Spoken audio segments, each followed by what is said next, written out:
Une chose importante concernant de tels instruments comme Benjamin et Samuel est qu'ils ne doivent pas faire partie des conditions spirituelles actuelles. Combien Anne et Samuel se trouvaient séparés des conditions qui les entouraient. Quelles que soient les conditions qui prévalaient en Israël, Anne n'en faisait pas partie, elle était révoltée contre cette situation.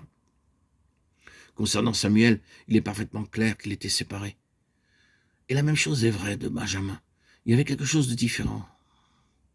Je le mentionne, considérez ceci, si nous devons être utiles au Seigneur quant au grand dessein de son cœur, nous ne devons pas nous féliciter et nous contenter de quelque chose d'inférieur et certainement pas non plus de ce qui peut être contraire à sa pensée.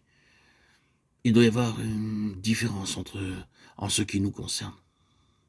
Ces serviteurs doivent apprendre à entendre la voix du Seigneur pour eux-mêmes, personnellement. Ceci apparaît clairement avec Samuel. Entendre la voix du Seigneur pour lui-même était essentiel pour son futur ministère. Il aurait pu être mis dans une position d'apprentissage, mais il devait l'apprendre pour lui-même. Le Seigneur ne vint jamais à Élie en lui disant qu'il désirait que Samuel le connaisse. Il devait venir à Samuel lui-même, et là, dès le début, Samuel dut apprendre à reconnaître, à discerner et à comprendre la voix du Seigneur pour lui-même directement et personnellement, combien cela est important. Cela explique peut-être l'œuvre du Seigneur parmi nous, avec quelques-uns d'entre vous. Pourquoi le Seigneur agit-il comme il le fait avec vous, et comment se fait-il que vous ne puissiez obtenir que si peu d'aide dans vos plus grands problèmes? Le Seigneur aspire à ce que vous le connaissiez personnellement, sans intermédiaire, non pas pour que vous soyez indépendant, mais pour vous rendre utile. Ceci est très important. Aussi, un tel instrument doit être fidèle, même lorsque cela semble présomptueux, naturellement parlant, cela paraîtrait présomptueux pour le petit Samuel, l'enfant Samuel, d'aller à Élie et de lui montrer ce qui n'allait pas.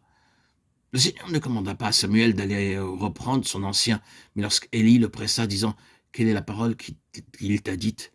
Je te prie, ne me le cache pas. » Pour ainsi dire, il obligea Samuel et ne voulut pas le laisser aller. Samuel réalisa qu'il devait être fidèle. Il devait mettre de côté toutes les autres considérations. Même le fait que cela paraissait présomptueux pour lui d'aller à Élie pour lui dire ce qui n'allait pas avec lui et sa maison et avec le pays. Parfois, nous sommes appelés à être fidèles lorsque cela semble être présomptueux, comme de reprendre quelqu'un. Cela doit être fait dans un esprit de douceur, mais comme le dit l'apôtre, en toute fidélité.